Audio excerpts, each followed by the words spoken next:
একটু গরম গরম চা পেটে ঢেলে একটু শরীরটা গরম করে নি। এই দেখো, সকাল থেকে কাজ করে মরে গেছি আমি, এখন আমাকে শান্তিতে সিরিয়ালটুকু অন্তত দেখতে দাও। রান্নাঘরে সবকিছু রাখা আছে, তৈরি করে খেয়ে নাও, আর জ্বালিও না আমায়। কি বাড়া, আমি চা বানিয়ে খাবো? তাহলে না তোমাকে বিয়ে করেছিলাম কেন আমি? ছোট লোকের মতো ব্যবহার করবে না আমার সাথে, আমি এর আগেও তোমায় অনেকবার মানা করেছি।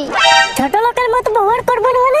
তোমাকে তো আমি একটু চাই চাইলাম, সকাল থেকে আমরা কাজ করে পেটে গেছে, ভাবলাম একটু গরম গরম চা খাবো, আর উনি ওদিকে টিভি দেখতে বসেছে, একটু চা তৈরি করে দিতে পারবে না বালের বউ আমার। দেখো, চা খাওয়ার যখন এতই শখ, বাইরের দোকান থেকে চা খেয়ে আসবে, আমি অত কাউকে চা ফা বানিয়ে দিতে পারবো না।